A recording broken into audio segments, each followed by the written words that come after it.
Welcome, everybody, to the first show of the 2025 off season. We've finished the 2024 regular season. We finished the 2024 postseason, and the Kansas City Chiefs got absolutely boat raced in the Super Bowl, making the Super Bowl probably only really fun and exciting for the people that had bet the Philadelphia Eagles or some alts on the Philadelphia Eagles, because for most of the viewers, that game really was not very entertaining. And I personally would have rather seen a closer game. I would have done better on my bets had the game been closer and more competitive, and it would have been more fun and exciting all the way through. But we've got a lot to cover here on the show.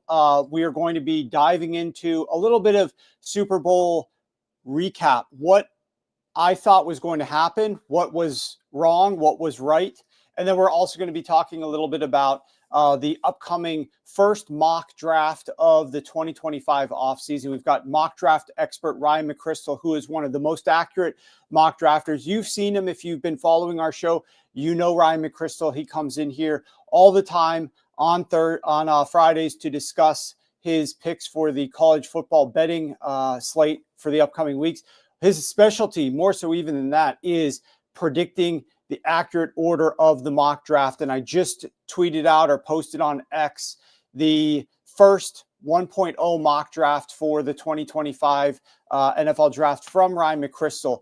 We're going to be able to digest that, ask him some questions about that. And one of the biggest things that we're going to be doing between now and that draft, which is obviously extremely important, is bringing Ryan McCrystal on multiple times here to the show over the coming months. So you guys are going to be able to ask Ryan a bunch of questions yourselves as the weeks and months go by about the upcoming draft, some of your team's needs, some of the players that you see him slotting in certain positions and why you might disagree, or ask him questions about some other players, why he's got somebody ranked as highly as he does. That's going to be one of the fun things that we're going to be able to discuss here over the coming months.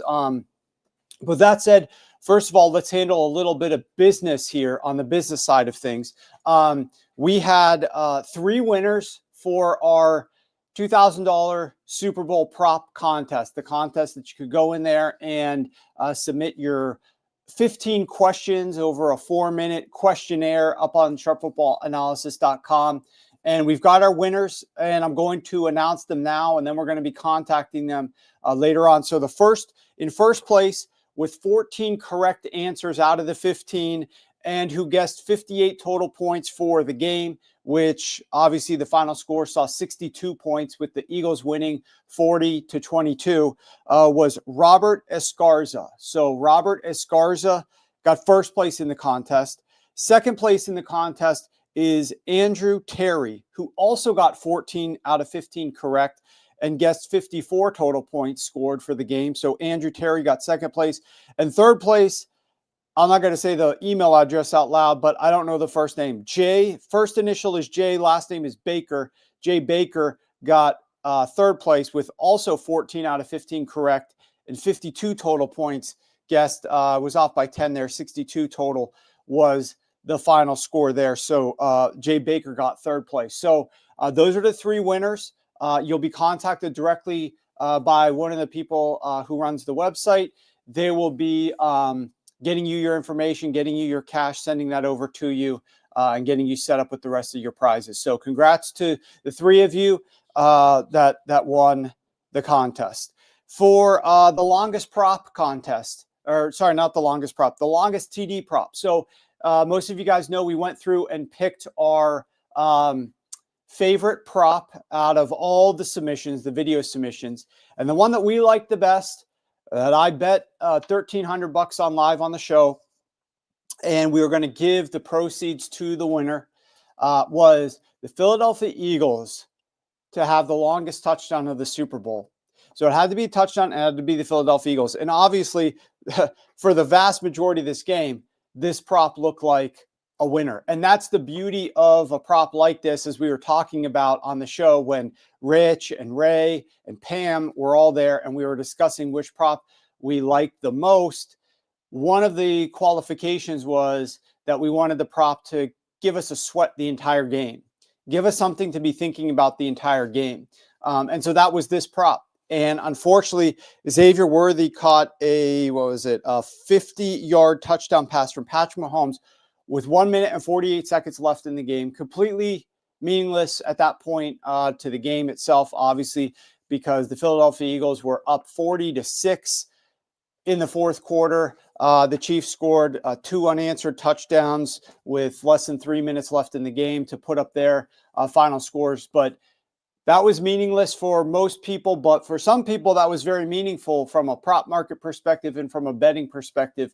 And in that case of this particular bet, it cost us this bet with 1 minute and 48 seconds left. So the longest touchdown scored by the Philadelphia Eagles was shifted over to the loser column. So unfortunately, we do not have the profit from that bet to give to our prop contest nominee, but I still thought that was a solid bet to be placed. I liked the bet. I think his name was Andrew, who picked that one. I think this contest was a success. We loved the videos that everybody submitted, and we're probably going to be looking forward to doing this contest again next Super Bowl. So in the back of your mind, it's a long ways away, almost 365 days from now. We'll probably end up doing another contest like this in the future. So I was excited about the contest. I was excited for all your submissions. By the way, guys, if you're following us on X, go over to YouTube and you can follow the show there, Sharp Football Analysis. Make sure you like the show. Make sure you subscribe to the show there, and you can get some comments in as well. Nick mentioned Casey scoring against the backups was a tough break. And yes, it was a tough break. Positron said Sharp Tank was really fun. That was a great one. It was a fun episode. It was a great show. And we'll probably be trying to do that one again. Okay, so let's take a quick pivot and let's talk a little bit about the Super Bowl before we start interviewing Ryan McCrystal and get his take on the mock draft. Let's talk a little bit about what I got wrong, what I got right about the Super Bowl, what I was expecting, and what I wasn't expecting.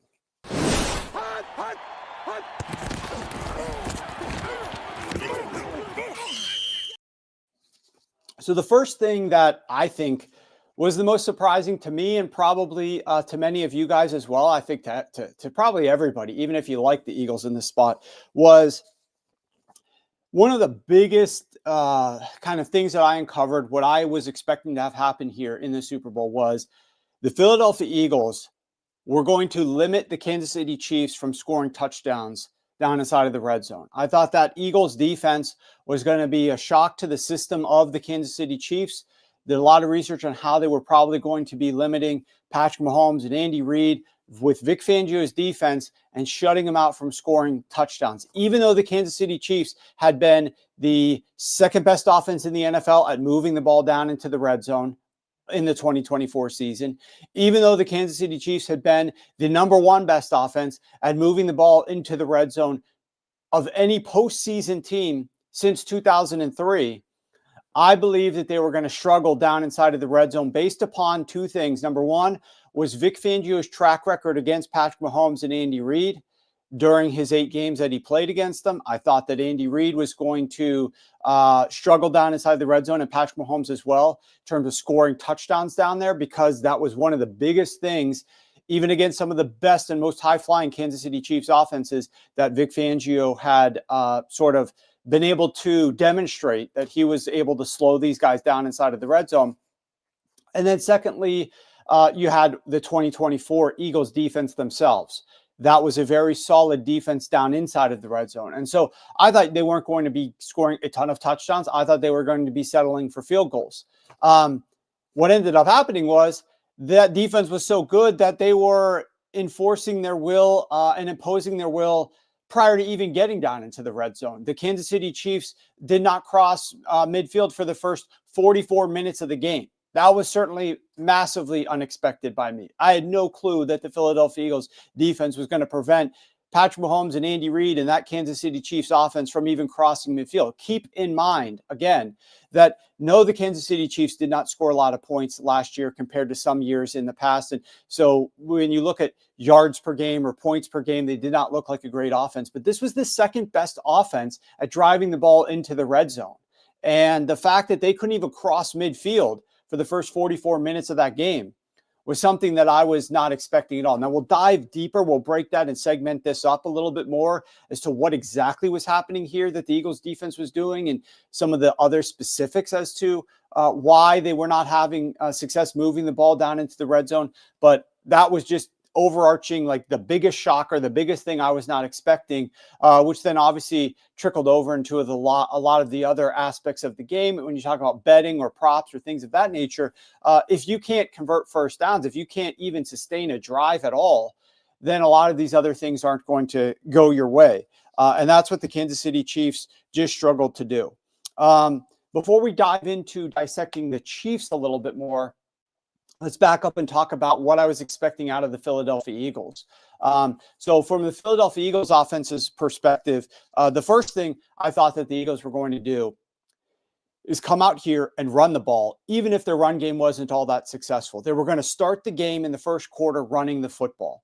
And I had gone back to a prior couple of years, talked to you guys about this on the show, with worse rushing attacks and better passing attacks and more pass-oriented Philadelphia Eagles teams of the past, they still came out a little bit more run heavy. So I was expecting that they would lean even more into the run this year, and they absolutely did. In the first quarter, it's amazing that they had this many plays. The Philadelphia Eagles had 19 early down plays in the first quarter because the Kansas City Chiefs were just doing nothing but going 3 and out. But 19 early down plays. You know how many of those 19 plays the Philadelphia Eagles passed the ball on early downs, first or second down in the first quarter? 6 times. Only 6 passes out of their 19 early down plays. That's a 31.6% pass rate. That was way more than they did in the regular season. That was way more they did earlier on in the postseason as well.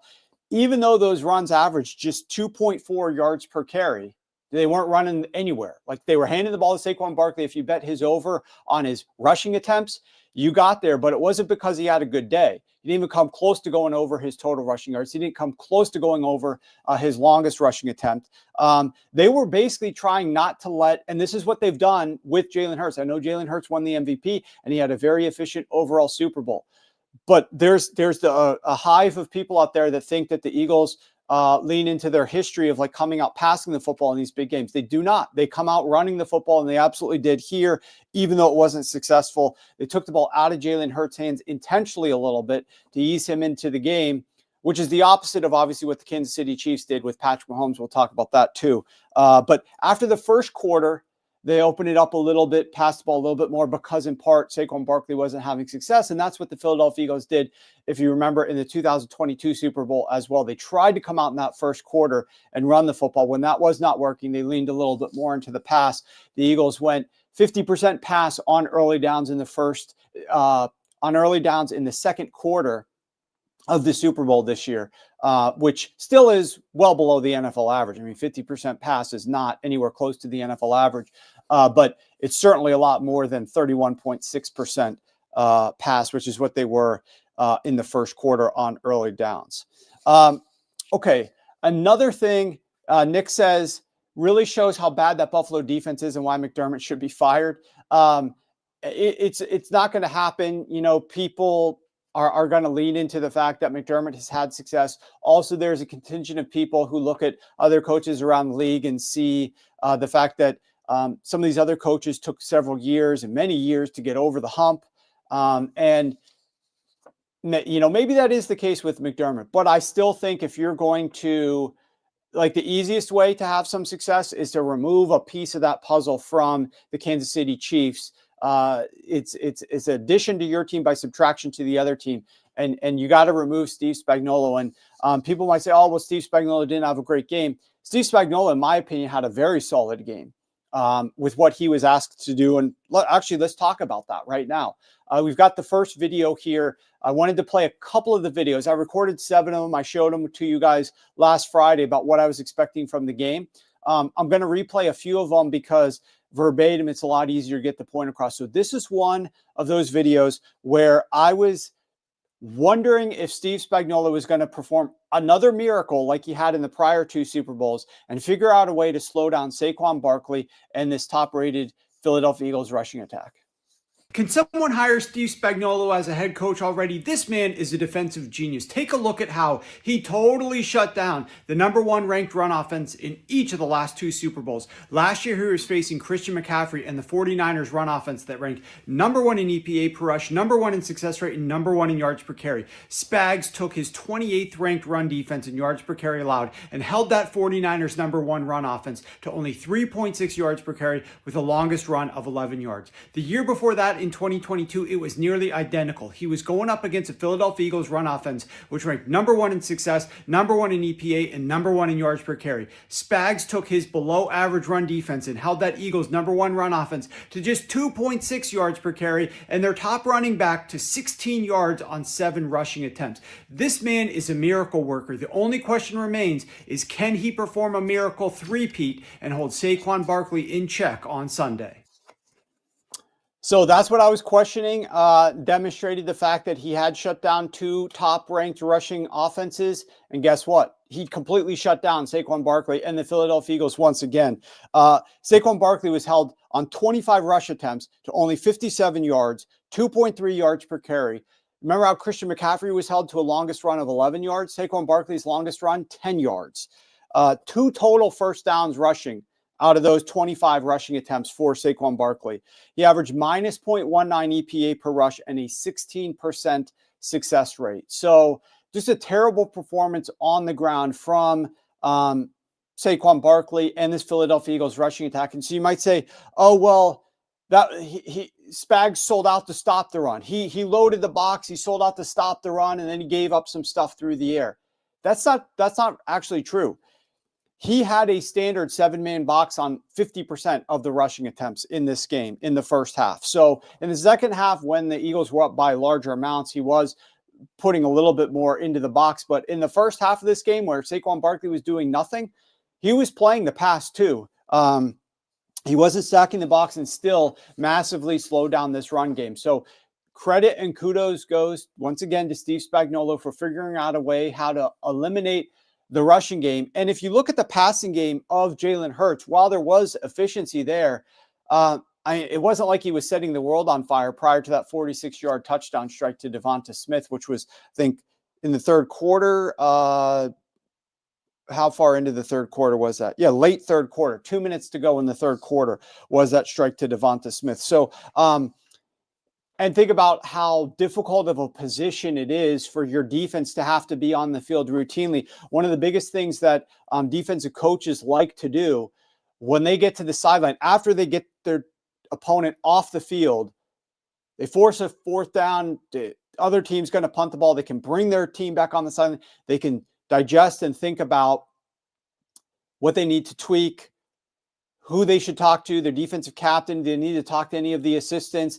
to get some other input, insights into how the game plan is going, what they might need to adjust. If you're always going back out on the field because your offense is going 3 and out, 3 and out, 3 and out, it's just much harder for you to do that. So credit goes to Steve Spagnuolo to an extent. That's not the reason the Chiefs lost the game. Was the Chiefs defense. The reason they lost the game was Patrick Mahomes and the Chiefs offense and Andy Reid, which we'll talk about momentarily. One of the other big things that I had questions about was Jalen Hurts under pressure. Jalen Hurts was horrible under pressure. His splits with and without pressure were very problematic. How often was Jalen Hurts going to be put under pressure in this game? And how big of a factor would it be? Would he be able to get the ball out quicker or perform better under pressure? Or was that still going to be a struggle for the Philadelphia Eagles? Let's play the video where I was talking a little bit about Jalen Hurts under pressure and some of the concerns I had entering this game. Philadelphia Eagles have Saquon Barkley and the NFL's most explosive rushing offense. The Kansas City Chiefs have the NFL's least explosive rushing offense. Only 3% of running. That's not the video. The video we want to play. Oh, sorry. It's a picture. It's just a picture. My bad, Matt. Okay, there we go. Jalen Hurts. Jalen Hurts was pressured on 10 dropbacks, and he was kept clean on 19 dropbacks. Here's the breakdown of his performance, clean versus pressured in the game.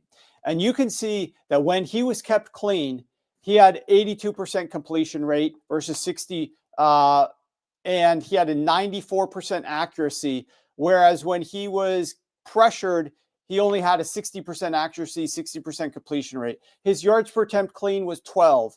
His yards per attempt pressured was 3.4. His EPA clean was tremendous. His EPA when pressured was horrible. His success rate when pressured or when clean was tremendous. His success rate when pressure was horrible. His touchdowns to interception ratio 2 to none when he was clean, 0 to 1 when he was pressured.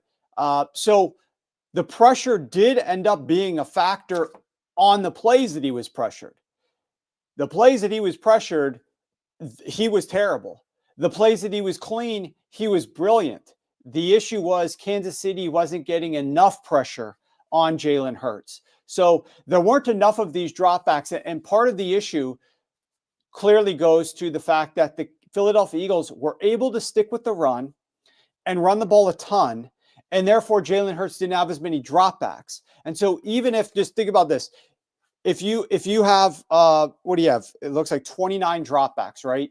Basically, let's pretend a third of them were clean. Sorry, a third of them were pressured and 2/3 were clean. But he only had 29 dropbacks because they were able to run the ball a ton, or they handed the ball off. They weren't successful. They weren't able to run the ball. They just ran the ball a ton. And they didn't need to throw the ball because they had the lead. As a result of all of those things, there just weren't a lot of pressured dropbacks to impact the outcome of this game.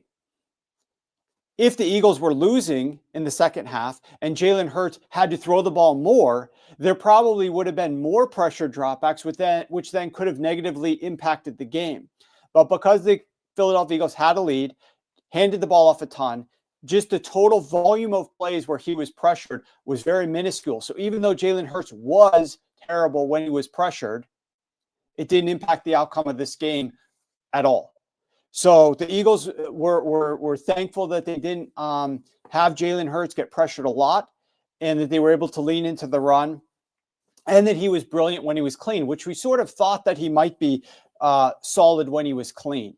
The one thing that I was not expecting, I was expecting the Philadelphia Eagles to face a lot more zone coverage from Steve Spagnuolo. You know, the concept was, the Chiefs play the top 10 rate of man coverage, and Jalen Hurts is great against man coverage. So Jalen Hurts might have a good game here.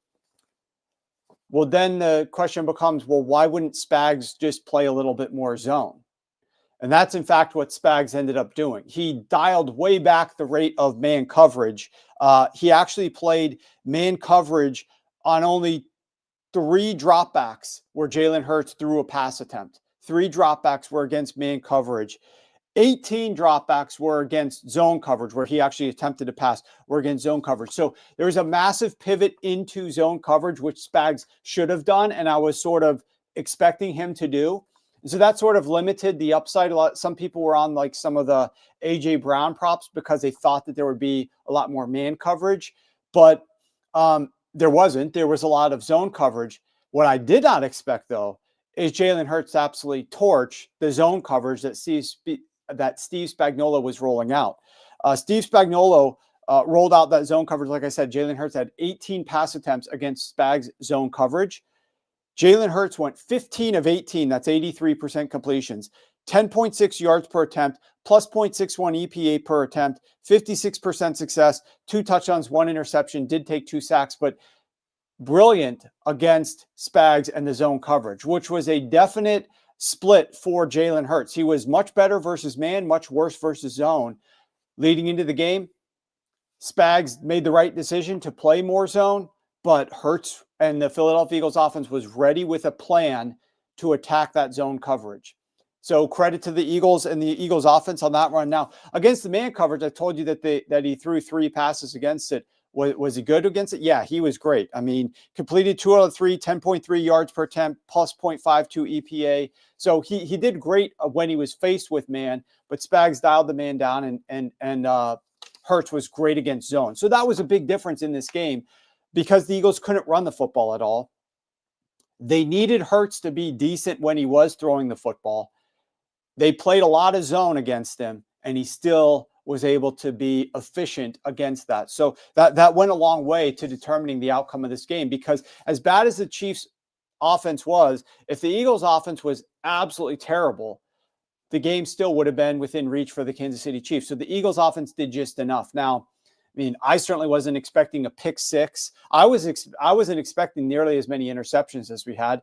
That was a prop I bet and didn't win. The interceptions, betted at an alt number for no interceptions. I was expecting Patrick Mahomes to take care of the football.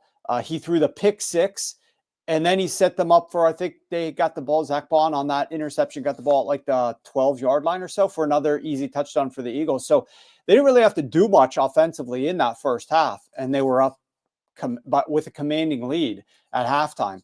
And then out of the half, obviously, there was that third down pass to DeAndre Hopkins, and I posted on X the video, wide open opportunity for DeAndre Hopkins streaking across the field. I don't know why he didn't run through the pass. I don't know why he stops his feet and drops down and tries to catch it, doesn't complete it. But if they catch that, the guys, he's running, that might be a touchdown for the Kansas City Chiefs there. And instead they go into halftime and they're losing. So let's now pivot over to the Kansas City Chiefs offense, because this is the part that was the most surprising to most of us as to what was going on here with this Kansas City Chiefs offense. The first thing that I was expecting here is that the Chiefs would have to pass the ball a lot, and they absolutely did. So let's play this video. Philadelphia Eagles have Saquon Barkley and the NFL's most explosive rushing offense. The Kansas City Chiefs have the NFL's least explosive rushing offense. Only 3% of running back runs have produced explosive gains, the worst rate in the NFL. What makes that even more concerning is they have played the easiest schedule of explosive run defenses over the second half of the season. The NFL average for running back runs is 4.4 yards per carry. Kareem Hunt has gone well under that in 7 of his last 9 games. Isaiah Pacheco has gone well under that in 6 of his last 7 games. The Kansas City Chiefs run a lot of inside zone this year, but that's been very inefficient thanks in part to their offensive line injuries. This is nowhere near the caliber of run game that the Kansas City Chiefs had in prior Super Bowl championships. My guess is Andy Reid will come out passing the football and will need to stick with it, as we're unlikely to see any sort of consistency on the ground from Kareem Hunt or Isaiah Pacheco. And obviously that was the case. I was a little surprised at how little passing they came out with to start the game, how little running they came out with. I thought they would lean into the pass, but they basically just didn't even try to run the football at all to start the game. 0 running attempts for the first couple of drives. And it was a little surprising not to have one sprinkled in there, but they knew that they weren't going to have success, and they leaned really into Patrick Mahomes in the passing attack here. On early downs in the first half, the Chiefs were 79% pass. The couple times they did hand the ball off, they gained 3.7 yards per carry.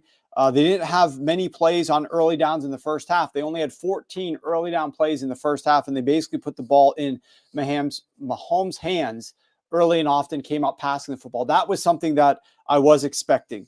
What I didn't expect, though, was Patrick Mahomes to look flustered on almost all of the early down dropbacks that he had, and not just late into the second quarter. What about in the first quarter and the first couple series of this game? He looked like he was seeing ghosts. I mean, this was, I don't want to say the Sam Darnold levels of pocket comfort and awareness, but he just looked unsettled. He just looked like he was hitting the back foot of his dropback and immediately started to sense pressure and was moving as a result of it.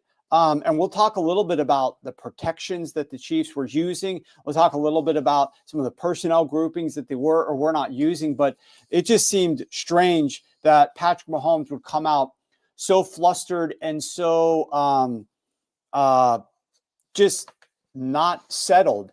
The bright lights shouldn't have impacted them. They're used to this stage. But more importantly, why I thought this was odd was because of what this Kansas City Chiefs offense was and pivoted into becoming in 2024.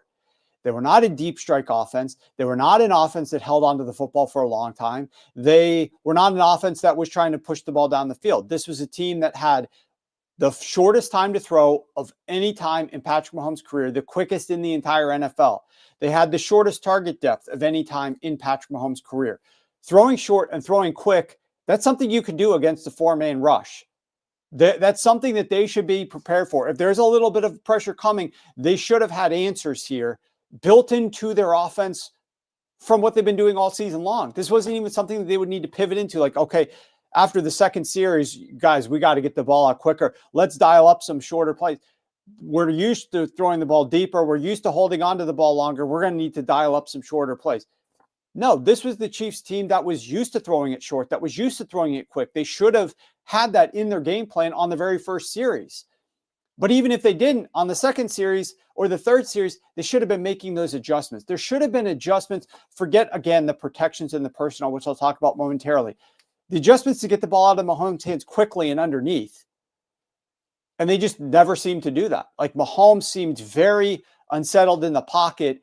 And you should feel a level of comfort if you know you've got some security blanket receivers that you could just throw the ball to short, underneath, quick against a pass rush. And even Mahomes did not feel settled. It was mind-boggling to me that the way that the Chiefs' offense was built, that they couldn't have answers to this 4-man pass rush of the Philadelphia Eagles, being that they love to throw short and love to throw quick. I could not, and still to this day, understand why they did not have a little bit more success trying to get the ball out of Patrick Mahomes' hands quickly underneath, like they've been doing all season long. That to me is something that I just don't understand. Whether it's targets to P. Ryan in the passing game as a dump off running back who they weren't seeming to throw the ball to at all, whether it was some other answers underneath, I didn't understand what they were doing. So that was extremely, extremely strange to me. Now let's talk about the Eagles' third down defense. So I was expecting the one issue, the one biggest kind of concern that I had for the Kansas City Chiefs offense in terms of, and I mentioned this in the show last Tuesday on our Super Bowl preview show. I think they're going to be able to drive the ball down into the red zone because they're one of the best teams in the NFL at driving into the red zone, and they've had success driving it on Fangio's defenses into the red zone. I don't think they're going to score a lot of touchdowns when they get down there, but they'll probably have the ability to drive it down there. But the one concern that I had was on third downs. And I recorded this video about the Chiefs on third down. And if they were going to be able to have some success in terms of moving the ball down the field, they were either going to have to do it on first or second down to bypass third down, or they were going to have to figure out a way to be better on third down against Vic Fangio's third down defense that he was implementing. So I share it with you in the preview that we recorded last week. Let's play that one. Third downs, the Philadelphia Eagles don't blitz. They blitz at the third lowest rate. They also don't play man coverage. They play man coverage at the fourth lowest rate. Instead, they play no blitz zone at the number one highest rate in the NFL on third downs. They use it on 66% of opposing dropbacks, highest in the NFL. Surprisingly, although they're playing a ton of no blitz zone, they play virtually no cover two. It's all quarters and cover six. And guess what? Patrick Mahomes struggles mightily versus quarters and cover six on third down. Check out the graphic right here. You can see that out of 43 qualifying quarterbacks, Patrick Mahomes ranks number 42 in his first down rate when facing quarters or cover six on third downs this year. This cat and mouse game on third down between Patrick Mahomes and Vic Fangio is going to be outstanding and certainly must-see TV on Sunday. So this was a frustration for me because I identified this and nobody else was really talking about this. And I didn't lean into it enough, perhaps, in my handicap of this game and what I thought was going to happen in this game. I believe that Patrick Mahomes and Andy Reid, with 2 weeks to prepare for this game, would figure out and expect we're going to get a lot of quarters or cover six on third down. Let's figure out a way to beat this. And I don't know what they did for 2 weeks, but they didn't figure out a way to beat this. On the first 7 Chiefs drives, they faced 6 third downs, I think because they had 1 turnover prior to that. So they didn't get a third down attempt on that drive, obviously. But on their other drives, they obviously all had third downs. On those 6 third downs, Fangio played quarters on 5 of the 6. So that's cover 4. On those 5 dropbacks against cover 4, Patrick Mahomes took 1 sack, threw 1 interception, went 0 for 3 in his other 3 dropbacks. That's 5 dropbacks and 0 completions. Forget a first down on third down. 5 third down attempts on quarters coverage in the first half and 0 completions, plus a sack, plus an interception. Not a single completion, not a single first down. And he was pressured on 100% of those dropbacks. So this is what was so, again, this is another thing that was just so perplexing to me. And you could say Patrick Mahomes was terrible, and he was. What is Andy Reid doing here? What is Andy Reid preparing for in this game? I don't understand what the analytics group was helping Reid, but this should have been expected. We're going to get a ton of quarters here. We have to, or cover 6. We have to figure out a solution for it. And to get that, like I was expecting they would, on virtually every single dropback, again, they had 6 of these third down attempts in the first half, and they saw quarters coverage on 5 of the 6. And they had not a single completion on any of the 5 dropbacks. They were pressured on 100% of them.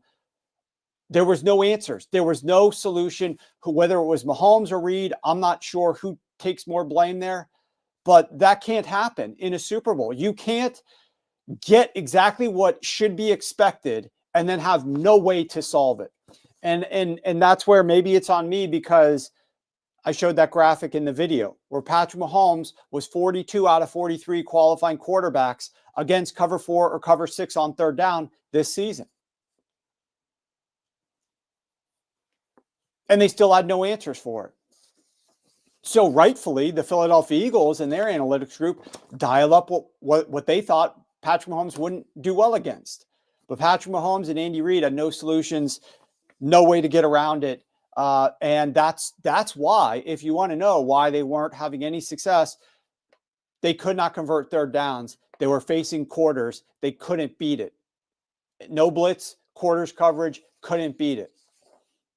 So that's a big issue for them this year, and it was a big issue in this game. So that was some of the videos that I was like thinking, this might happen, that might happen. Did it actually happen? Yes or no? A couple other quick things here before we move on to the draft, and I'll look at some of your comments in a second.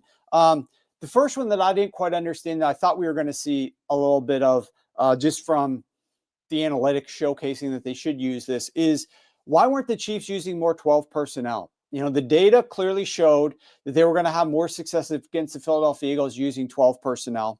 And in the first half, they had 14 pass attempts from 11 personnel and only 3 from 12 personnel. And if you look at the first 3 quarters, here's the splits. We got a graphic here to showcase some of the stats. The first 3 quarters, from 11 personnel, Mahomes was 7 of 16 with 44% completions. From 12 personnel, which again, I'm sure you guys know, 12 personnel means they have an extra tight end out there on the field to help in pass protection. 5 of 6 for 83% completions.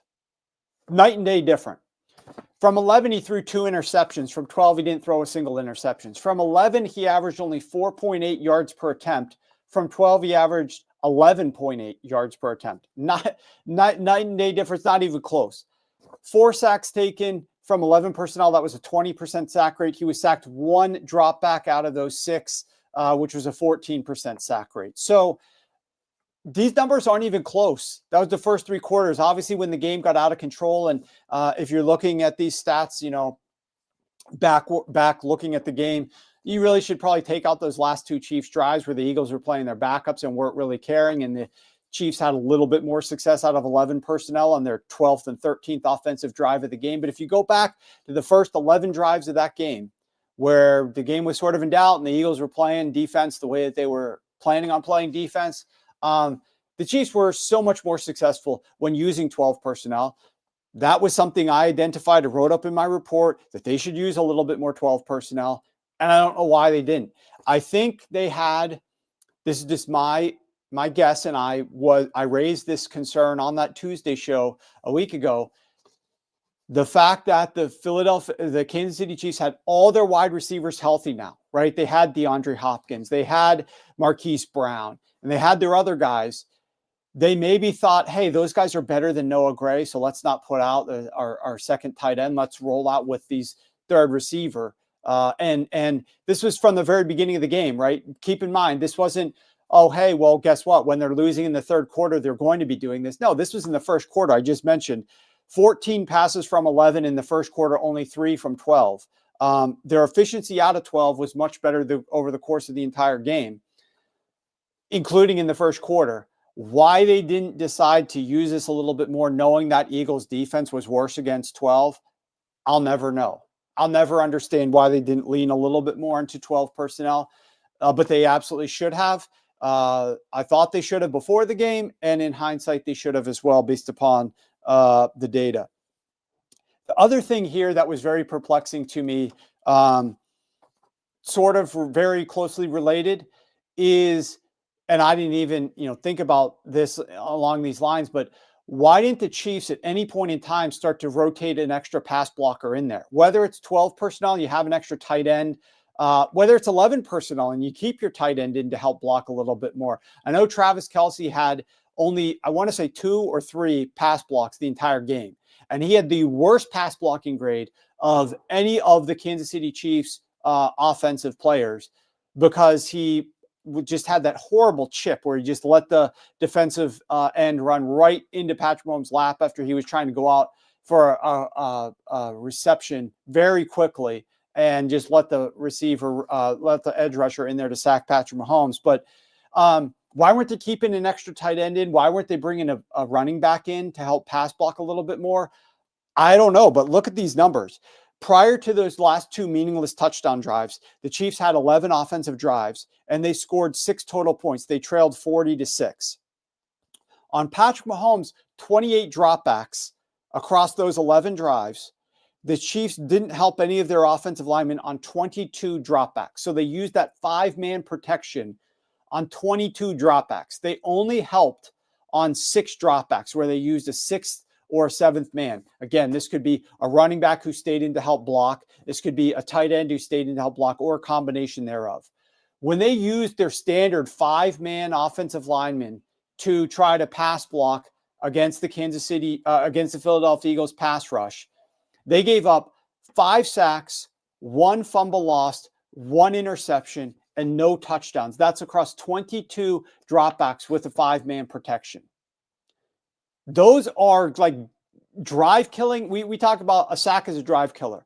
We're talking about getting your drives just totally destroyed. A fumble lost, an interception, and 5 sacks on 22 dropbacks with 5-man protection. You're not going to do anything. And then even when Patrick Mahomes actually got rid of the football, he was 8 for 17. That's 47% completions. He averaged only 3.4 yards per attempt, minus 0.95 EPA per attempt, and a 14% success rate.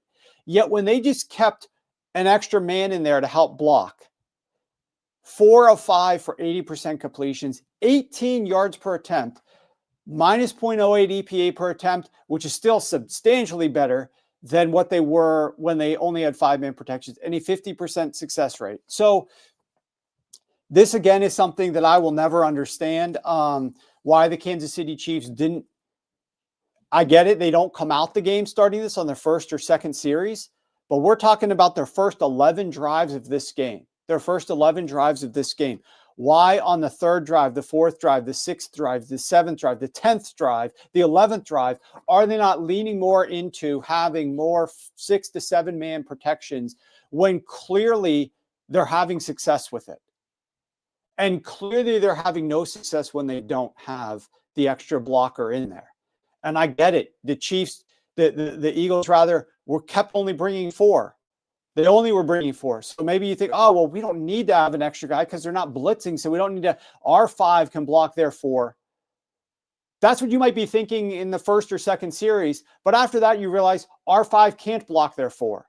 And when the 1 or 2 plays that we did have an extra guy in there, we actually had a little bit of success. So why don't we lean a little bit more into that, even though we're sending out and less receivers into the defense. And even though they're playing a lot of zone and they have extra bodies in the zone because they're only bringing 4 pass rushers, the standard 4, and they're not blitzing, I get the math doesn't math, but the data is showing that we're having success and we're able to move the ball a little bit by playing with an extra pass blocker. And we can't when we don't have an extra pass blocker in there. So guess what? We're going to have 6 against their 4, and is going to give Patrick Mahomes enough time to complete a pass. So let's lean a little bit more into this. It really felt to me like the Kansas City Chiefs had a bad game plan to start with and never made the proper adjustments here. And that's what was so perplexing, because Andy Reid's a genius. He's brilliant. And Patrick Mahomes is a great quarterback. So I didn't understand that at all. Exile Cultivation says, scoreboard watchers will sleep on Spags. I'm going to get to some of your comments here, guys. Yes, they will, because they think that he was horrible in this game. It's definitely not going to help him, though. Let's be honest. It's not going to help him get a head coaching job. It looks bad, even though he was in a horrible situation, even though he once again figured out how way to stop a running back by only using 50% 7+ man boxes. He just shut down Saquon Barkley, gave his team a chance. That's all you can ask for. Eventually, the dam is going to burst, and you're not going to be able to contain everything there. Yeah, the Smith touchdown, that was a perfect pass. It was a great play call. There's a lot of breakdowns about that play call and about how Jalen Hurts made the read when he saw the defense. The Chiefs used a lot of their post-snap disguises. They rotated the extra safety back into quarters coverage, and then he drove on Goddard's out route. And as soon as Jalen Hurts on his drop back saw that safety who had rotated back into quarters coverage started to drive down on the Goddard, making the out route, then he immediately launched that route to Devonta Smith, and it was a perfect pass. Nick said Hurts ran well against the blitz. Absolutely. Hurts did a great job of scrambling using his legs. He's the leading rusher in the game. 11 rushes for 72 yards. Great job by Jalen Hurts. The Hopkins play will haunt him forever. Yeah, I mean, it goes to show, like, why are we having him in these situations? Because he hasn't been doing well for the Kansas City Chiefs of late. Sticking him out there is just the questions. It's not an excuse for him. He should have executed. It's a play, but like, the guy hasn't really been executing much for the Chiefs. Why do we need him out there? I don't. Very disappointed in the 12 personnel rates. I thought Andy Reid was saving plays for Noah Gray all year. Maybe he was. Maybe he could have used some more Noah Gray. But I thought, just from a pass protection standpoint and just from what the defense might react if you stuck that extra 12th man out there. Sorry, not extra 12th man. That would make things a lot easier for the Chiefs. If you stuck that 12 personnel out there with that extra tight end, what that might do to the defense. And clearly the data, this is why it's like, are you looking at the data? Are you understanding in real time what is working and what's not working? An extra pass blocker or 12 personnel. These are things that were working. This is what we thought might work before the game started, and why they weren't pivoting to that, I don't understand. Regression finally caught up with the Chiefs.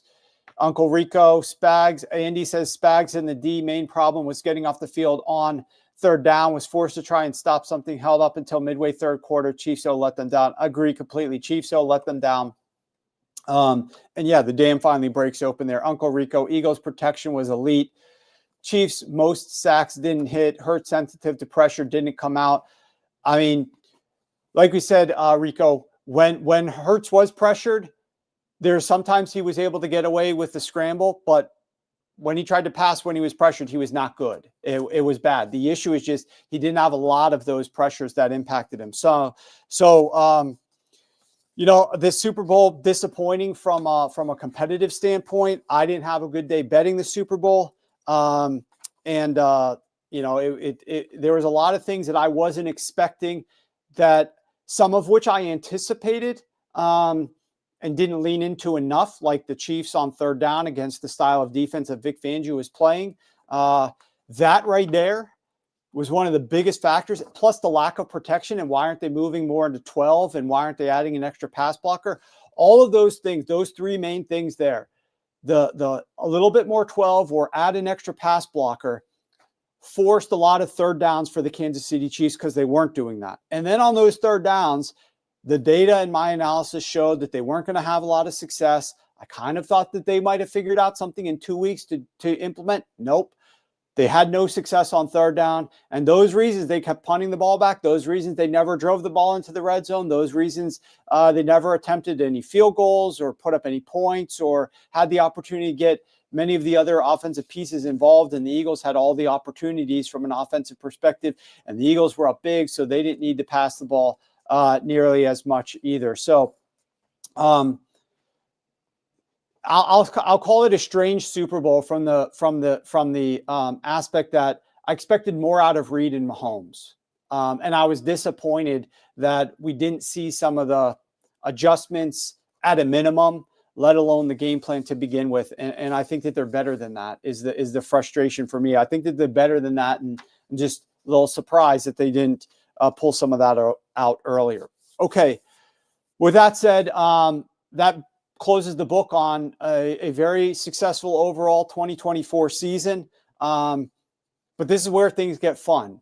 This is where we're not like thinking week to week, short-term, short-sighted, narrow view. This is where we really get to take those blinders off and we get to think big picture. We get to think team building. We get to think roster. We get to think free agency, the NFL draft, and all these months that are going to go by here to prepare for the upcoming season.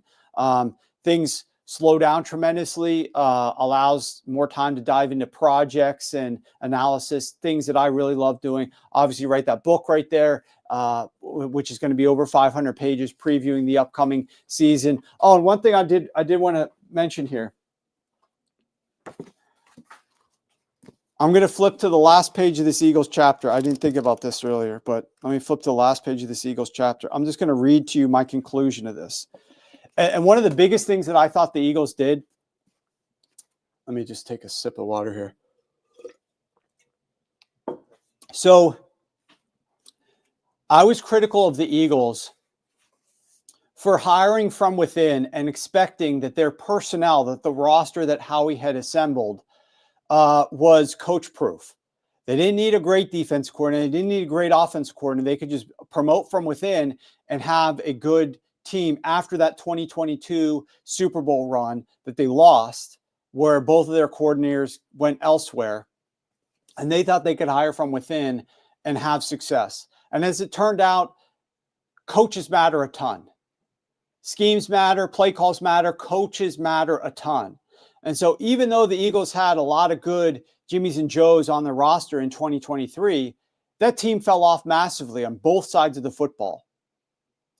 And so the Eagles made the smart decision last year and said, we're going after Kellen Moore. We're going after Vic Fangio. We're bringing outside coordinators in. Now, Vic obviously was a consultant for the team in the 2022 season a little bit, but we're bringing outside coordinators in. We're going mercenary style here.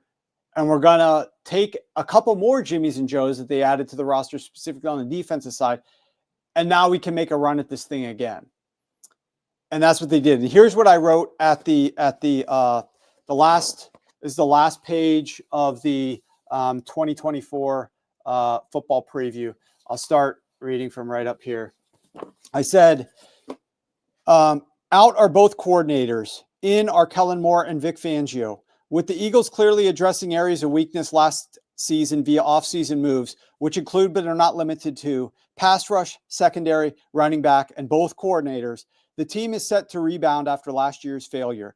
But they won't get far enough unless they also change their offensive philosophy and get much more aggressive. The recipe for success was owned by the 2022 Eagles.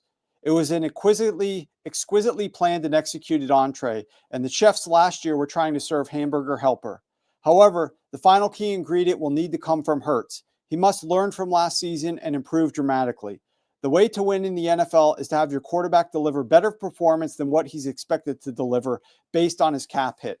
Hurts doesn't need to carry the team or have an MVP caliber season, but he must play better than he did last season if the Eagles want a legit chance at winning the NFC and taking a run at the two-time Super Bowl champions and extract revenge over the 2022 Super Bowl loss and stop KC's bid for a three-peat.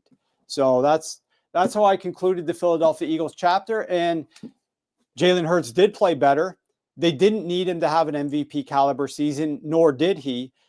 Saquon Barkley was the guy who was able to carry that ship and came very close to producing one of the best seasons we've ever seen. And, it all ended up working out for Saquon Barkley. He didn't want the rushing title, clearly. I mean, a lot of people in the media thought that he should have deserved the opportunity to get it, or maybe they should have given him the carries to get there. At the end of the day, he wanted the Lombardi trophy, and he wanted that Super Bowl ring, and he got it. And so, it worked out great for them, storybook ending for how they wanted things to go. So massive credit to the Philadelphia Eagles. And I don't think it happens at all if they don't go outside the building and bring in those two coordinators. So great job on them for making those adjustments. But now, like I said, here's the fun time. Rico says leadership sets the culture. Dan Campbell, Kyle Shanahan, etc. Absolutely agree. Peter said, Mahomes did a nice job stat padding at the end. He cost his team, but his 3 turnovers led to 21 points because of where he turned the ball over at. Absolutely agree. And you're right. He did a stat padding. That's why I don't like looking at those last 2 drives of the game. It'll always come back. Like, he threw 3 touchdowns in this Super Bowl, only 2 interceptions with the yards that he threw for, and it looked good. But we all need to remember him in his true light in the first 11 drives and not put as much emphasis on those last 2 drives of the game. Okay, so now let's talk about the Philadelphia Eagles. Sorry, let's now talk about the NFL draft. And this is where we get to have a lot of fun here, because we're going to be talking to, over the course of the next couple of months, one of the most accurate mock drafters in the space, Ryan McCrystal. We're fortunate at Sharp Football Analysis to have 2 of the most accurate mock drafters submit mock drafts on a weekly basis to us. And we're going to be sharing those with you over the course of the next couple of months, so you can kind of gain an edge. We'll also be coming back with a lot of draft content as it relates to draft props and betting on the NFL draft when it gets closer to that time. But that's a long ways away, and we don't know what those markets are going to look like right now. The main focus right now is just starting to turn the page to the NFL draft. So with that said, let's start a little discussion I had earlier with Ryan McCrystal. We'll go through some of these questions and get Ryan's answered. Remember, his mock draft is posted up at sharpfootballanalysis.com right now. I tweeted it out earlier today. If you want to go look at his 1 through 32 and some of his logic as to why, head on over to sharpfootballanalysis.com and you can check that out. But let's start a discussion.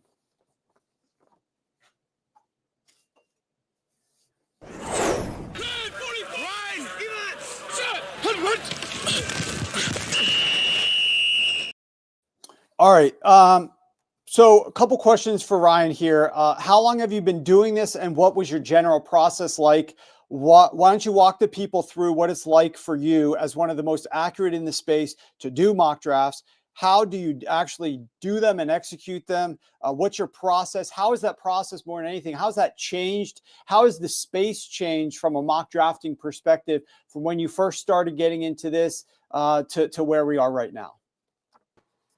So this will be my 22nd year covering the NFL draft. I started back in the Ben Roethlisberger, Eli Manning, Phillip Rivers year way back in 2004. Obviously, a lot has changed over that time. One of the most obvious changes is just there's a lot more people producing mock drafts. It's become a lot more popular in that time span. So there's a lot more competition for eyeballs just to get people to pay attention to your mock draft. That's why I try to make mine a little bit unique, make it a lot longer just to provide more information. Also, a lot more competition to try to be the most accurate. There's a lot of people doing it now that really know what they're doing, as opposed to back when I started. There were like maybe 25 mock drafts that were like consistently getting eyeballs out on the internet. There wasn't as much competition. So it's become harder to differentiate yourself if you're trying to be in this business of projecting what players are going to do and scouting players, projecting what teams are going to do.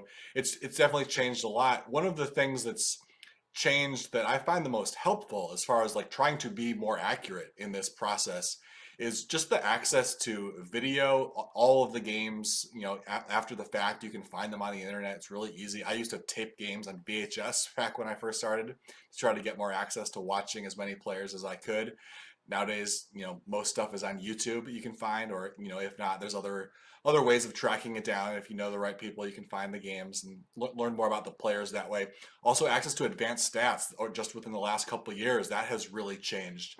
And those two things really help to get to know the players better. And I think it's made it a little bit easier. Not just, we've always been able to look at teams' rosters and say, well, this team needs a wide receiver, this team needs a left tackle, whatnot. But who they're going to take among the players available at that position will depend on what types of players are available. And with more information, with more access to advanced stats, more access to video, it's become easier for those of us who aren't professional scouts to at least do a pretty good job of scouting the players and get to know what their strengths and weaknesses are, what type of system they're coming from in college, how they might translate to the coach's system that they're going to go to for a particular team. Finding those, identifying the team needs has never been hard. Like I said, we've always been able to know what a certain team needs. Narrowing down, back in 2004, narrowing down what a player's strengths and weaknesses were, what exactly they did in their college offense, that was a lot harder as an outsider to pin down back when it was harder to see lots of games of a particular player. Now, we can just look up at the advanced stats and I can tell you exactly how often that cornerback played man coverage during his days in college, or how often a certain NFL team uses a 3-man front versus a 4-man front versus a 3-3-5 defense, and how often certain players did that in college and what roles they played, how often they shifted from defensive end to defensive tackle, how often they lined up, in a 2-point stance or a 3-point stance. All of those stats are so readily available to us now that it helps us paint a much more accurate picture of what each player can and can't do and what each NFL coach does and doesn't do. And so that helps us pair players with teams up much better than we used to be able to. It was a lot harder to try to get to know all of the players in the draft in that much detail. And now it's as simple as just, looking at a spreadsheet basically to get a pretty good picture of what they've done and where they've excelled, especially when you add the video aspect of it too. It's pretty easy to just type a player's name into YouTube or a team name into YouTube, and you can pretty quickly catch up and, at least on a bare bones level, get to know what types of things that player was doing in college. So that has definitely changed a lot. And as that's become easier to do, it's led me to get more into trying to dig deeper into what teams are what teams are specifically looking at when they're going out and finding prospects. Because like I said, we know what the teams need. We know who needs wide receivers and whatnot. We know who needs a left tackle, but we can narrow that down more if you really study the team's tendencies and get to know the players a little bit better. So to use an example, just like a really simple one to understand, I'll use the Cincinnati Bengals as an example. And it's just a trend that I've picked up on them in recent years. Dating back to 2017, they have exclusively drafted players in the first round who've played in the college football playoff. And they've been asked about this, and they haven't quite come out and said it's 100% intentional, but they've acknowledged that it's something that they're aware of and something that they do pay attention to in their prospects. And so I've noticed in mock drafts in recent weeks, as I'm looking around at what other people are doing, that the most common pairing with the Bengals is Luther Burden from Missouri, who obviously never played in the college football playoff. So I didn't even mention him in my mock draft. I list a bunch of players for each teams. Obviously, I make one pick in my mock draft, but I list a bunch of other players that are in the conversation. And I exclusively listed players for the Bengals who've played in the college football playoff. We know the Bengals probably need a wide receiver. T. Higgins probably won't be back. They probably need to add somebody there. And so pairing them with the wide receiver is really easy. Luther Burden's really good, so plug in Luther Burden. That's, I may have done that 10, 15 years ago when we had slightly less information. And when I wasn't as focused on trying to zero in on what the GMs are really thinking for specific players and was thinking more just about high level team needs. Now I'm not even considering Luther Burden for them, because until they break this trend, I have no reason to think that they would stray from it, especially when you've got Ohio State's Emeka Egbuka, Texas's Matthew Golden, who just both played in the playoff this past year. If they need a receiver, why wouldn't they go that route? So I haven't taken Emeka Egbuka. I also mentioned Matthew Golden as a very logical fit for the same reasons. Those are two potential first-round prospects who played in the college football playoff. Those are the guys the Bengals are probably looking at as opposed to Luther Burden. So that's just one it's a fairly simple way of looking at who they're looking at. I mean, that's a very strong trend. Usually trends aren't that obvious, but it's a good one to mention as an example because it has held true for so long with them now that if you're filling out a mock draft and you've got Luther Burden in there right now, I don't think you can really defend that selection because they've pretty much told us what they want in their top draft prospects. They want guys with big game experience when they're already entering the NFL, and you've got some pretty good alternatives as opposed to Luther Burden. If they were drafting number 1 overall and someone was there that was, let's say they were in position to take like Travis Hunter or whatnot. Yeah, they're probably not going to take a lesser player over someone like that. But they're not drafting there. They're drafting in a range where they have options to take guys that they like with it, that fit this specific trend. So you're probably going to lean that way. And so even in this earliest version of the mock draft, I try to take it really seriously. I try to put myself in the GM shoes and follow their trends and try to put at least picks that are going to be that I can defend in there. Now, picks are going to change. I mean, sometimes people will say, like, why do you even bother with the February mock draft? Like, you're going to get all the picks wrong. Everything's going to change, right? And the answer is yes, it will. I mean, my final mock draft will probably have, maybe 3 or 4 of the same picks as this one. Probably even less than that will actually be accurate picks in the actual first round of the mock draft. Maybe only 1 or 2 of these is correct, especially if the top 4 or 5 picks end up changing due to trade or whatnot. Like maybe I get 0 of these picks right. But if you look at the logic that I laid out for why these teams are going to take these particular players, I don't think the logic is going to change that much. Like I may pair a team with a particular defensive end, and then he goes out in the combine and he doesn't test very well. Well, we're going to have to swap out that particular player. But if you read the reason why I was identifying that particular player, we can probably slide somebody else into that slot who fits that description as well. And so that's why I try to take this early version of the mock draft pretty seriously, because going through that process, putting yourself in the GM's shoes, thinking about what types of players they've targeted in the past, who fits their system, really going through that whole process. I think that's why I've been able to sustain, having above average accuracy numbers and predicting the draft year after year, because I start right from the very first one, trying to put myself in their shoes, trying to think about that process. And yeah, the exact players that are not going to end up matched with the exact teams that I have in this version. But if you don't just look at the table of the mock draft and don't just look at the names and you look at the logic, I think that, in reading through this mock draft, you're probably going to learn a little bit about how each team is approaching the draft and what their true strengths and weaknesses are, how they value those particular positions. I try to include all of that in there. And so I think that, yeah, the players are going to change over the next couple of months, but the logic is probably not going to change all that much. And I think that that's, that process is one of the reasons why I've been pretty good at this over the past 22 years. All right, so Ryan, you've got the Titans taking Penn State pass rusher Abdul Carter, number 1 overall in your mock draft. Obviously, they need a quarterback, though. So why did you plug in Carter instead of Cam Ward or Shedeur Sanders? Yeah, this is a tough year to predict the number 1 pick. Usually we have at least 1 quarterback, sometimes 2, that look like very likely number 1 overall pick type of players, and you can plug them in, especially when you have a team like the Titans at the top, who obviously need a quarterback. Now, because of their quarterback need, if they did take Ward or Sanders, I'm not going to be shocked by that. I'm just not predicting it right now because, well, there's 2 factors. Number 1, the quarterbacks they're choosing from. Neither Ward nor Sanders is the traditional, obvious top 10 pick, let alone number 1 overall type of pick. These are the types of players who honestly kind of fall into the Will Levis category. Now, there are big differences between all 3 of them in terms of their strengths and weaknesses, but in terms of where they fall in the draft landscape in a typical year, Levis was one of those guys that you could see the obvious talent, but there were also obvious flaws. And so for that reason, expectations for him, where he would fall in the draft, ranged from top 5. There was a lot of talk even the day of the draft that he could go as high as number 4 overall that year. And then obviously he ends up falling to the second round. And that's because of the combination of obvious strengths and obvious weaknesses. And you just don't know where each team is going to fall in terms of which side of that they value more than the other? Are they more excited about the upside, or are they more concerned about the obvious downside? And you can say the exact same thing about both Ward and Sanders. There's obvious talent there. They're playmakers. It's undeniable. Both of them have highlight reels that are worthy of being top 10 picks or even number one overall. But the lowlights are not first rounders. They're taking way too many sacks. They're making horrible decisions, bad interceptions, especially in Ward's case.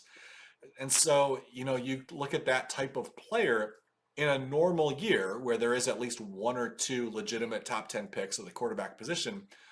These are the types of quarterbacks that are debated all over the board and usually slide outside the top 10 and sometimes slide all the way to the second round if they're just depending on who's needy enough, who's desperate enough to try to take one of them. And the other part of this equation obviously is the Titans. Now, are they desperate enough to just settle for the best quarterback? They just hired a new GM. And so I don't think so, especially when you look at his history. Mike Borgonzi comes over for the Kansas City Chiefs. He was there in 2013 when they owned the number one pick and had a very clear need at quarterback. And they did not take one. They ended up taking Eric Fisher. Now, that was probably a worse quarterback class than this one is. There probably wasn't anybody. EJ Manuel ended up going in the first round that year.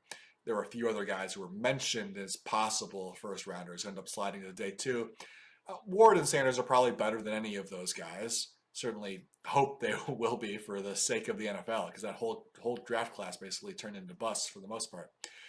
But what the Chiefs decided to do ultimately was they recognized that they just they weren't in a position where they absolutely had to address it immediately. They took an offensive tackle. They took a safe pick. They went out and traded for Alex Smith, who, there's been some revisionist history with that, I think, because Smith went on to a very good career with the Chiefs. But at the time, he was just coming off getting benched by the 49ers. He was not a slam dunk long-term starter for them, even for as long as he was there before they eventually took Mahomes. But, they brought him in to just fill the shoes and be a capable starting quarterback. And there are probably going to be some options out there for the Titans if they want to go that route, or even if they just want to run it back, with Levis, or, some other low-level starter just to fill the gap for a year and to just push this decision down the road. With a first-time GM, I don't think he's going to be so eager to go and bet his career on a Cam Ward or a Shedeur Sanders, who in an ordinary year, you're probably not even excited about taking them inside the top 10. When you take a quarterback number one overall, that's your career is on the line, basically. If he flames out, you might get fired and you're probably not getting a second chance. GMs typically don't get a second chance. So if he blows this, that could be it. He could be gone in 3 years and you never get another shot at it. And so I don't see why he would make that decision right now. There's no pressure on him. The ownership is not over his shoulders saying you must get this first pick right and it has to be a quarterback. He can make a very safe choice and take Abdul Carter, who is probably going to be at worst, above average pass rusher, which is also a need of the Titans. I think with that available there, why not just make the safe decision, push your quarterback decision down the road? Maybe in the future you get to a point where you're desperate and you have to pull the trigger on one of those types of quarterbacks. It could happen. It happens to lots of GMs. But why do that in your first year when you have a pretty easy out and you can just say, look, Abdul-Carr is the best player on the board, or maybe even Travis Hunter. Maybe you even go that route. Just say, look, he's a unique two-way player. We have to take a chance on this type of guy because he just stands head and shoulders above the rest. Given the fact that he has some really legitimate options at other positions, which are also needs of the Titans, I don't see a first-year GM taking a risk on a Ward or a Sanders. So even though you don't have Ward or Sanders going number one overall, you do still have both going in the top 10. Tell us why you slotted them where you did.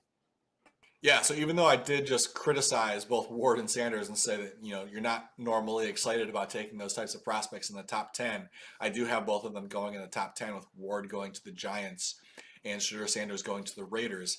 With the Titans, I talked about how they're not desperate right now. They've got it with a first-year GM. They don't have to make that decision. Well, with the Giants, you got the complete opposite end of the spectrum. Everybody in that organization knows they're on the hot seat. They have to get this right.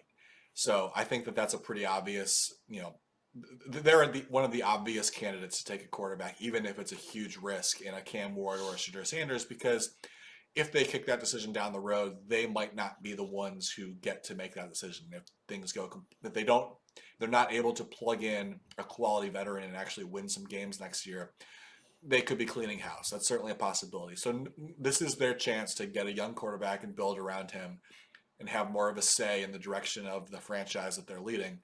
I think they're a pretty good bet to take one of these two quarterbacks. The Raiders, it's harder to say. They're not desperate. They have a new GM. They have a new head coach, but your head coach is Pete Carroll, and he is not getting any younger. So there probably is some desperation, certainly more than the average first-year head coach has.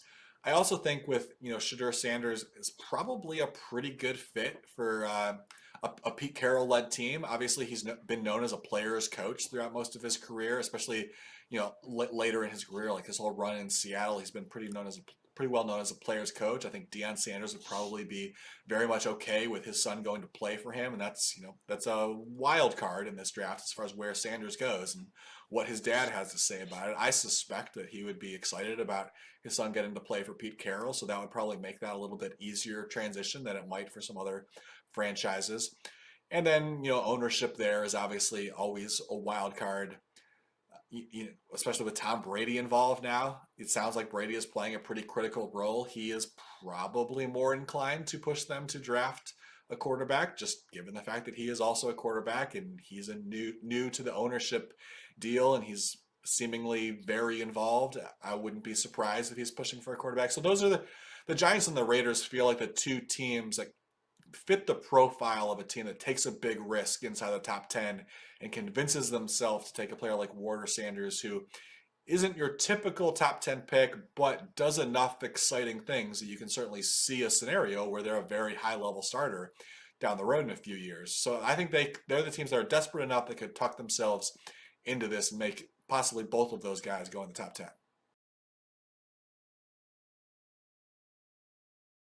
Hunter going number 2 overall to the Cleveland Browns, but you have him listed as a cornerback.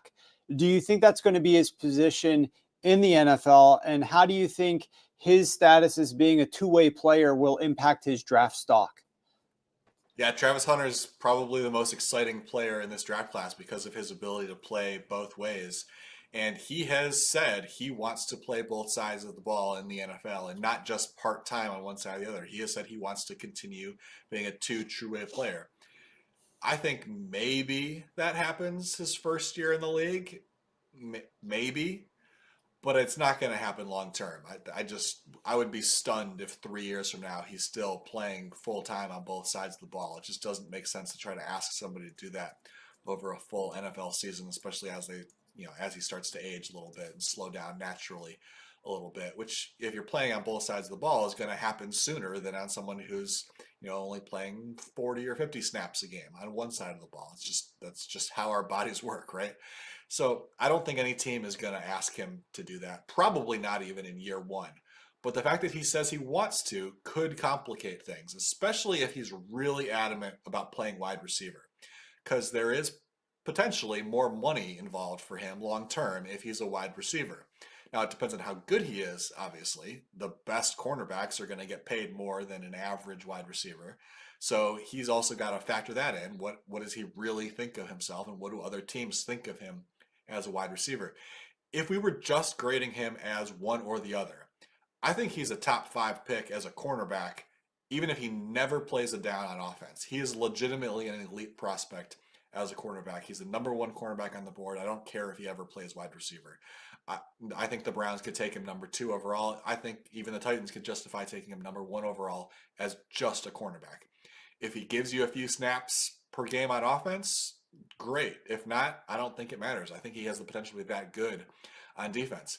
But if he insists on playing wide receiver, that would change my philosophy. Now, you could draft him and try to convince him to play cornerback. You could draft him and just tell him he's playing cornerback. Once he's on your team, obviously, for the first up to 5 years as a first-round pick, you can dictate what he does and tell him what to do. But that's obviously not a situation that you want to be in. You don't want to be clashing with your first-round pick over his future right out of the gate. That's not a good place to start.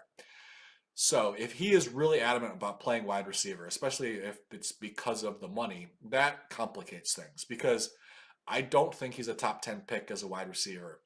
Maybe he's a first round pick as a wide receiver. He's still really good, but I'm not if he's just a wide receiver, I'm definitely not drafting him first or second overall, probably not even in the top 10 because there's some other similar wide receiver prospects in this class, at least 3 or 4 who are in the first round conversation as Hunter should be if he were only viewed as a wide receiver.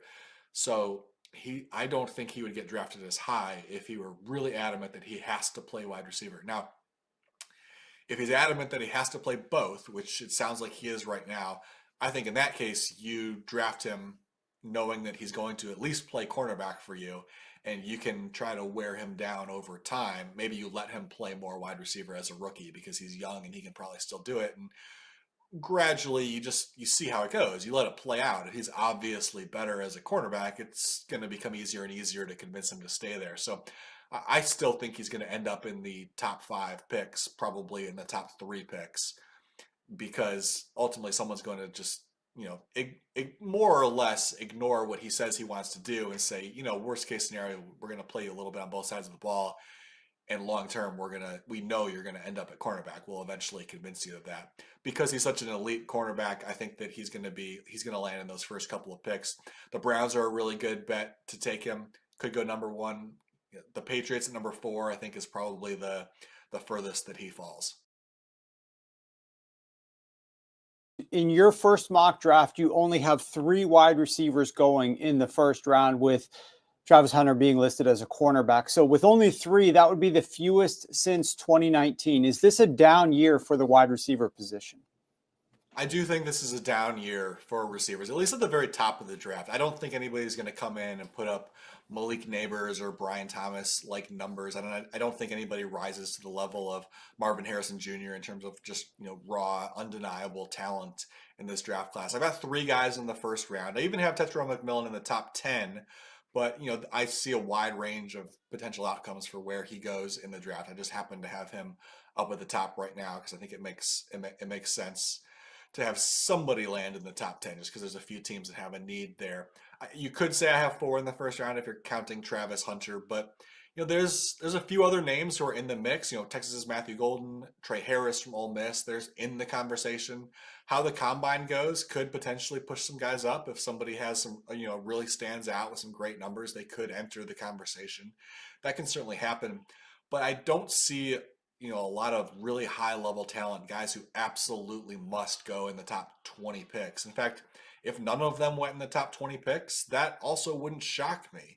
Especially if, some of the guys right now that we think are locked into the first round maybe don't have the greatest numbers at the combine, or maybe, they elect not to run. I think a few of these guys are probably they're the types that win more with routes and size than with pure speed. And so I think a few of those guys are also not going to elect not to run. And if you don't have that pure speed, that is usually the trait that pushes guys further and further up the board. And so since that's not the strength of some of these wide receivers, if that's missing from their resume, that's going to potentially open the door for them to slide a little bit further.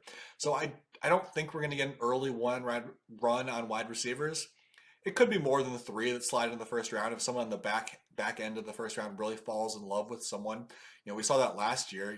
Ricky Pearsall, Xavier Legette, those guys snuck into the first round. They were certainly not widely considered to be first round prospects, but if you fall in love with the right guy and you have a need, it could happen. But I do think this is a down year. Day 2 is still loaded with talent, though. The college game continues to just churn out wide receiver talent. Teams are getting better and better at developing that at the college level, and obviously getting more because of the pass-heavy offenses, all around college football now. More and more guys are getting an opportunity to shine at that level, and so it's creating more and more prospects. That could be a factor in why fewer guys go in the first round.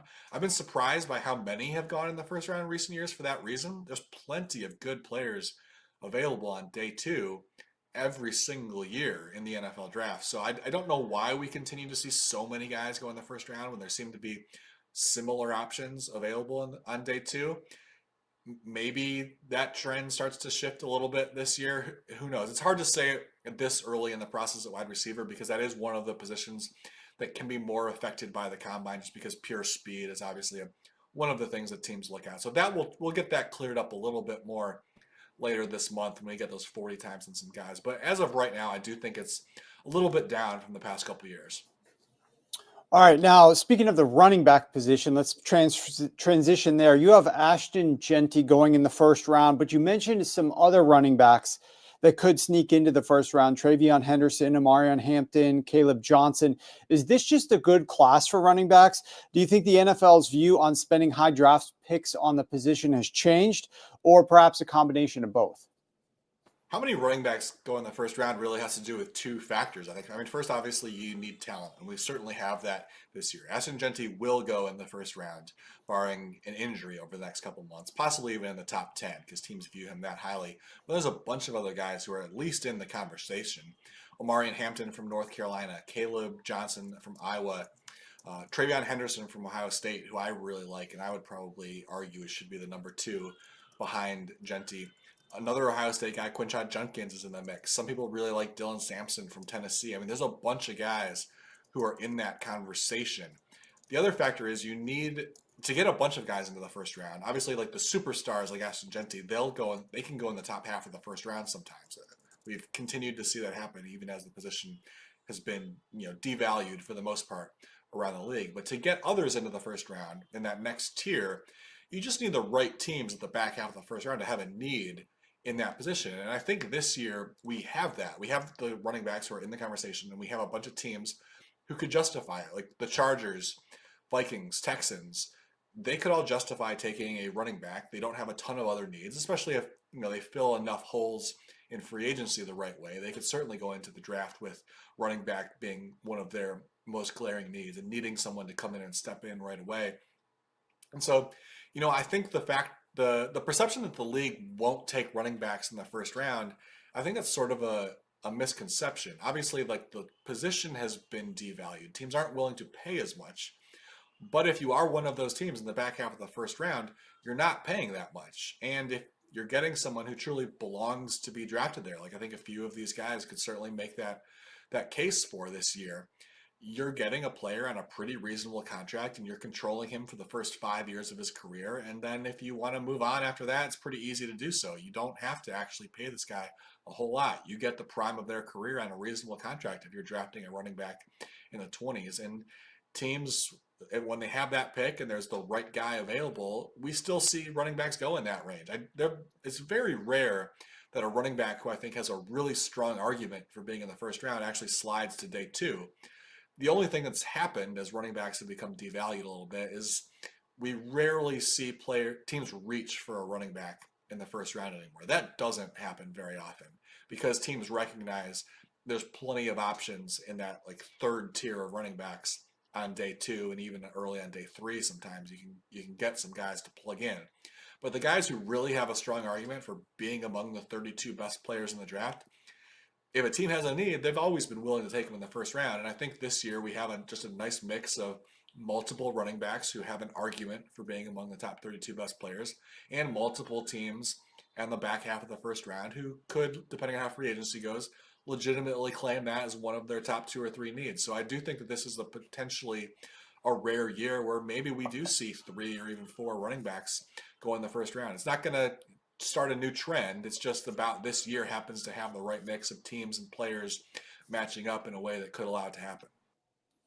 So that was great. Thank you so much, Ryan, for walking us through your very first 2025 mock draft. In a minute, we're going to show how accurate Ryan has been with this mock draft over the past 5+ years. But one thing I want to do is just kind of show you guys where you can find the actual full mock draft. And like I said, we're going to keep bringing Ryan on throughout the course of this offseason as we lead into the draft. But if you head on over to sharpfootballanalysis.com, I've had the producer intentionally not show the top 32 picks, but you could see Ryan doesn't just list off, even though this is the first one, Ryan is not just listing off the pick and then pick 2 and pick 3, pick 4.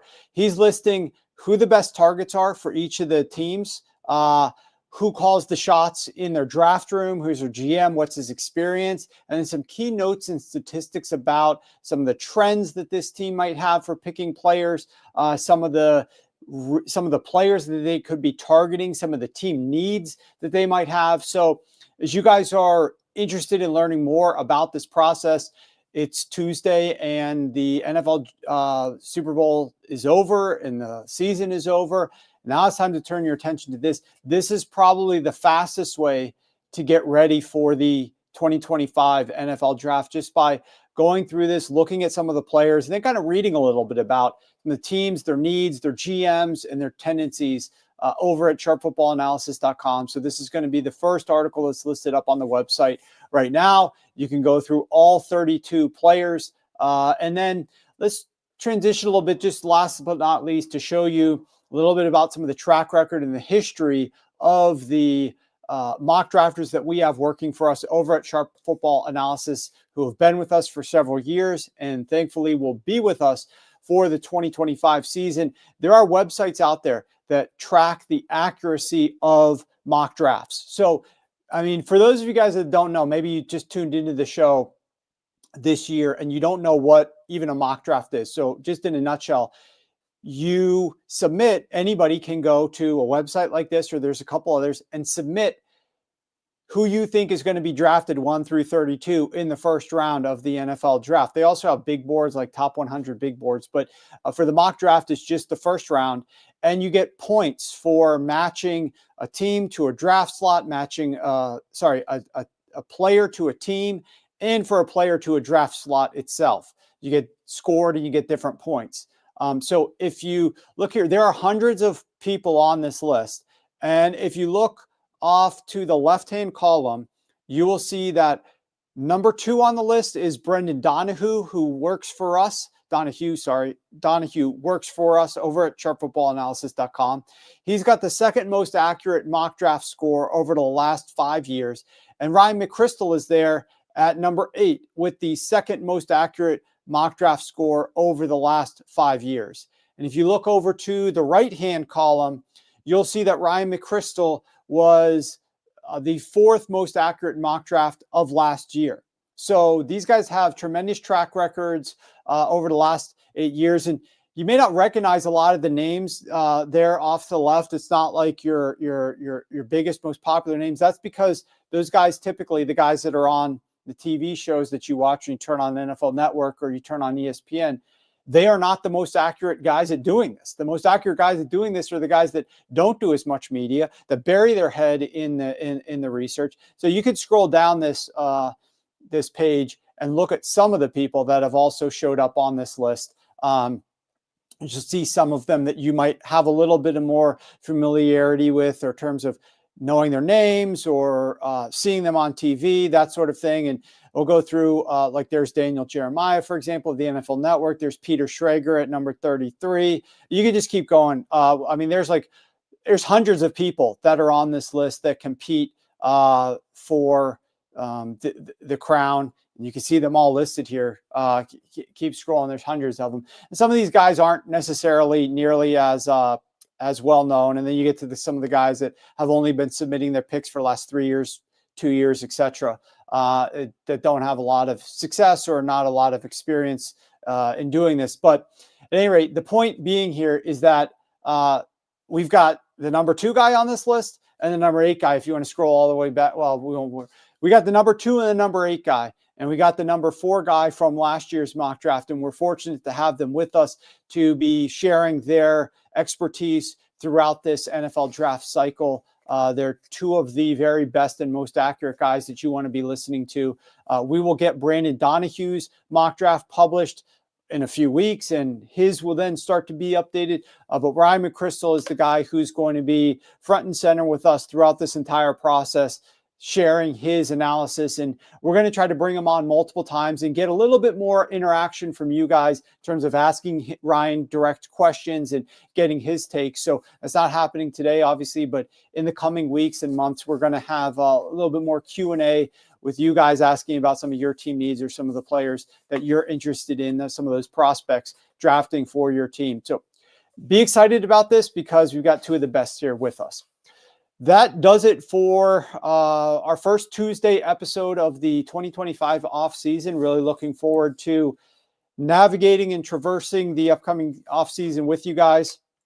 We'll be seeing you guys regularly. I don't know if we're doing a show Thursday or Friday of this week, or if it's not until next week. I'm not quite sure as the exact schedule. We're going to be working on planning out the schedule moving forward here with you guys as we get into the off season. What I can tell you is we're not going to regularly do Tuesday and Friday every single week, 2 episodes a week, hour and a half to 2 hours every single show. Just not enough off-season content to warrant such a deep dive every single week. So those are going to be reserved for in season, obviously, but certainly thankful for everybody who has been with us through this entire season, and make sure that you guys are following us over at Sharp Football Analysis in case we are doing some of these shows that aren't necessarily broadcast on X live and are being regularly shoved in your feed on Tuesday or Friday at noon Eastern. Make sure you're subscribing over at Sharp Football Analysis on YouTube. Hit the like button for this episode, but also hit the alert bell so that you can get notified whenever we do go live, because we will be doing this more frequently on YouTube and maybe less as often broadcasting on X as we go through this off season. So that's a heads up if you guys want to stay in touch with us from a content perspective. We've enjoyed the season. We've enjoyed this first year. We're moving on to the 2025 off season. We hope you join us as well throughout it. Thank you guys for all your support, and we'll see you soon.